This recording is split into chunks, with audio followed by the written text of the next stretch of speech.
Elden Ring's DLC added 11 new remembrance bosses, one of those being the Scadutree Avatar. After trading its remembrance, you can get the Shadow Sunflower Blossom, which is a colossal weapon that deals split physical and holy damage. And if you have played Elden Ring, you would know that holy damage is the worst damage type in this game, because most of the main bosses are resistant to holy damage for lore reasons. But that doesn't make this weapon bad, as it still deals physical damage, has a good faith and strength scaling, has a very fast charge heavy, and a pretty cool Ashovar. Because this weapon just looks cool, I decided to do a whole run with it. Now, obviously, you can get this weapon normally only in the DLC, which is late in the game, and I don't like playing on NG+. That is why I use Cheat Engine to give myself the weapon at the very start of the game, and I also gave myself the necessary levels to use it. Make sure to subscribe to not miss out on future uploads, and enjoy the video. Before fighting any bosses, I did a pretty simple setup. By peaceful means, I acquired the Warrior Jar Shard from Alexander. In Summon Water Cave, I picked up the Green Turtle Talisman, which is a must for colossal weapons. Next, I got the Spiked Crack Tier and the Axe Talisman to increase my charged attack damage.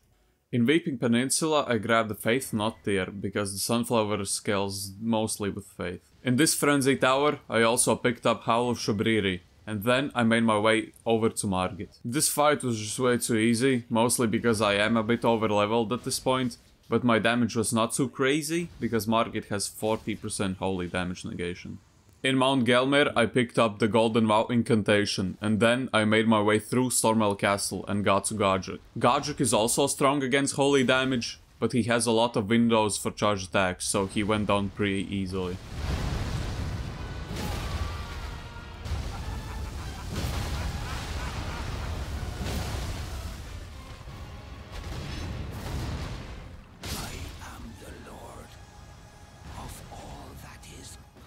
Next up I went to Raya Lucaria, and Red Wolf of Radagon existed for a few seconds, but yeah, not anymore.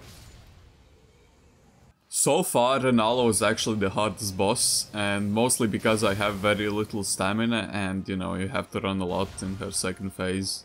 But I was also mid-rolling, even though I had no armor, because the Sunflower is just fucking heavy. After that, I got the Sacred Scorpion Charm and the Holy Shrouding Crack Tier for extra holy damage. Next boss to just get bonked by Sunflower was Radahn, and yeah, this was also pretty easy, because the charge heavies are fast as fuck, but they deal so much damage. And yeah, Radahn went down very easily.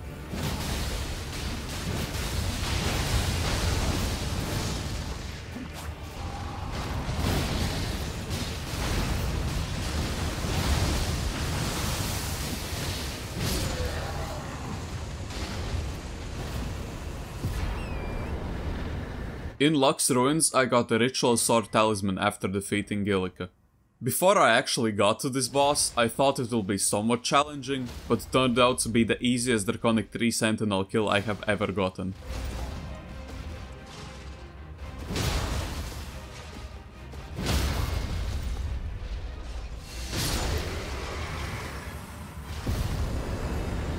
In Sage's Cave, I picked up Raptor's Black Feathers for extra jump attack damage. Godfrey is obviously strong against holy damage, but even then this fight was pretty easy, because once you learn his moves, this fight becomes very easy. Morgoth, again, has 40% holy damage negation, but because I had a plus 10 Somber weapon, he stood no chance against my huge Sunflower.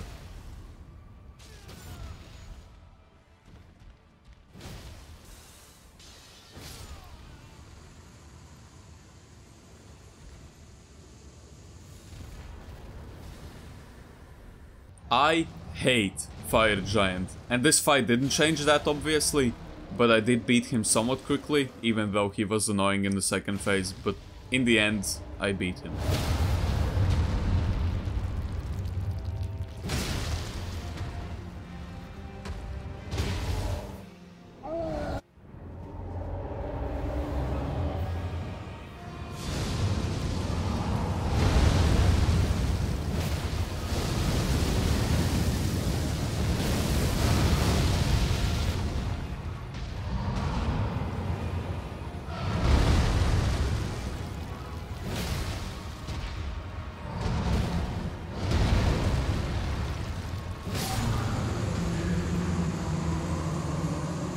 If sleep pods didn't exist, this whole fight would be 10 times worse, and honestly, I wouldn't even be playing Elden Ring at this point. But yeah, with this weapon, you can stagger them very easily, which means I just had to bonk them until they died.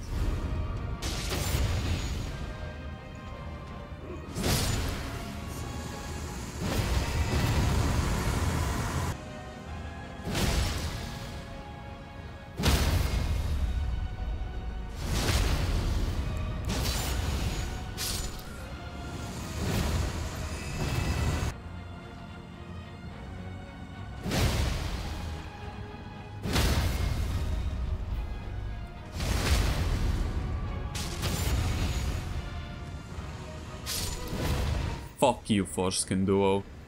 With Malekith, I ran into a bit of an issue. He has 80% holy damage negation. Let me repeat that. He has 80% holy damage negation. Do you realize how fucked that is? But thankfully he doesn't have that much HP, so in the end I did beat him.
Gideon the All-Yapping got killed with one use of the Ashawar, and I don't feel bad even slightly. Fuck Gideon. Godfrey, of course, is resistant to holy damage, but to be fair, I didn't even notice it, as he posed no real challenge to me and my massive plant.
Just like Malekith, Radagon and Elden Beast also have 80% holy damage negation, which is just fucked up because it really feels like Miyazaki just didn't want for holy weapon users to beat this game, but whatever. The only issue was Radagon. After I beat him, Elden Beast was pretty easy.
Finally a boss who isn't super resistant to holy damage. And yeah, as you can see, he didn't even get a chance to phase transition.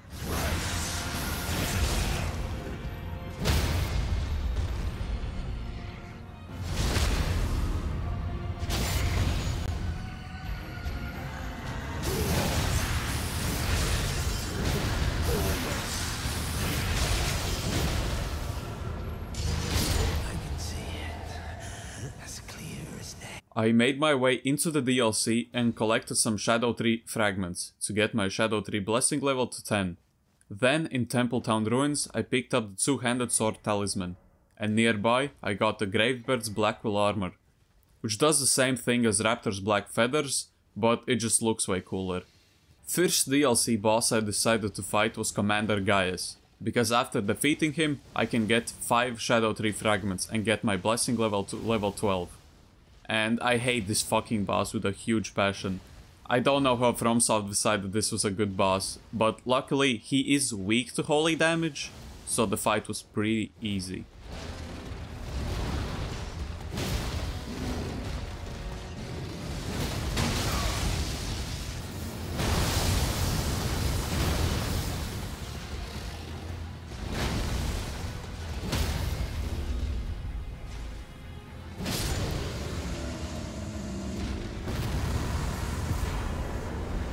Next up I fought Ralana, and yeah, I am a bit over leveled and I haven't practiced her a lot, so this low-key was an all-hit run. I am basically like the opposite of Gino Machino, but yeah, she didn't even get to phase transition before I killed her.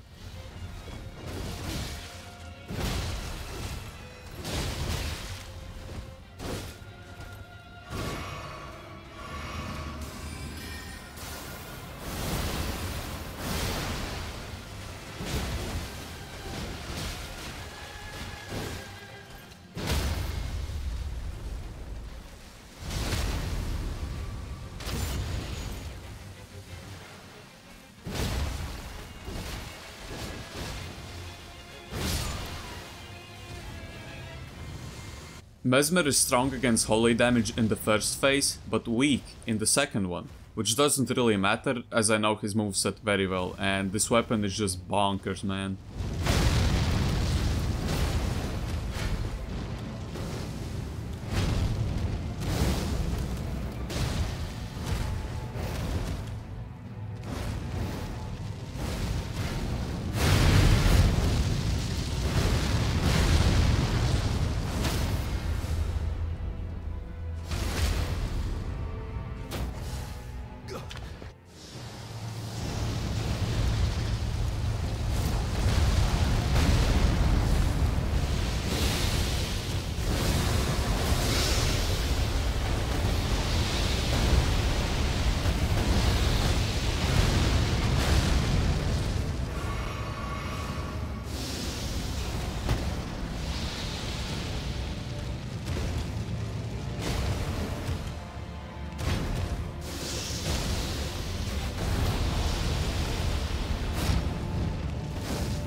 This was my second time fighting Midra, and the fight went pretty well. I still don't really know his moves all that well, but I will get there someday. He is very easy to stagger, which made this fight way easier.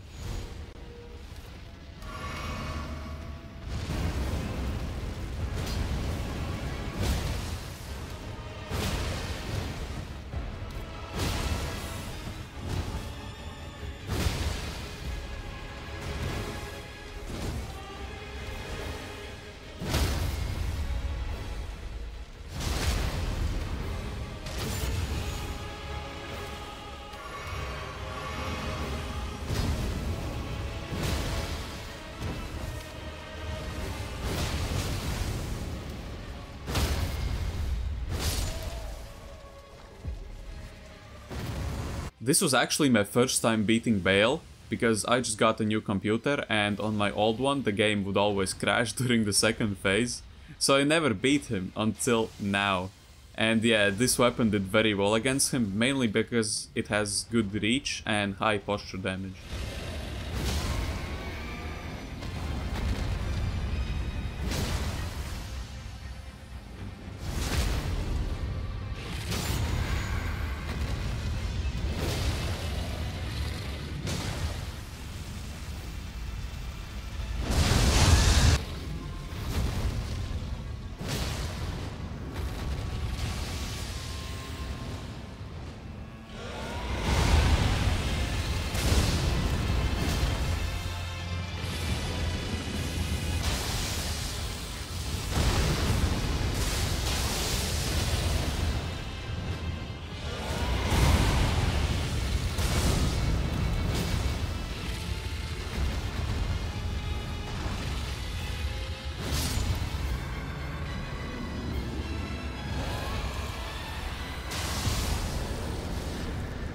Romina was pretty easy to be honest, as it was easy to stagger her and my damage was very good, so this was barely a challenge.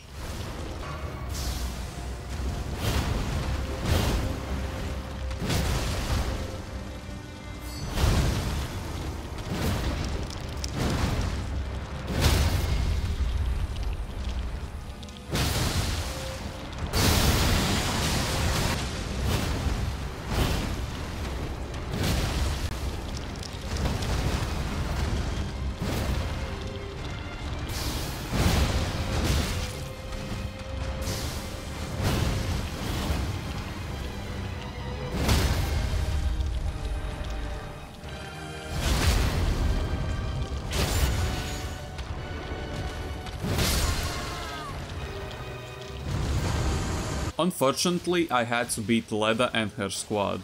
I fucking hate this fight. Outside of NPC lore and quests, this whole fight just sucks.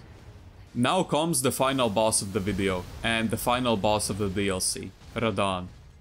Radahn is actually weak to holy damage in the first phase, which doesn't mean a lot because the first phase is easy and he transitions very fast. But even in the second phase, my damage output was pretty decent. I had Blessing level 15, which is not the max, but good enough. This was only my third time beating him, so I don't know his moves that well yet, but I will get there one day.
Overall, I would say that this weapon is very good. The only weakness it has is that it deals physical and holy damage, because most main bosses in the game are resistant to holy damage. but it wasn't a huge issue except for like Malekith and Radabeast fight. I hope you enjoyed this video. If you did, press like and subscribe to not miss out on more Elden Ring videos. See you in the next one.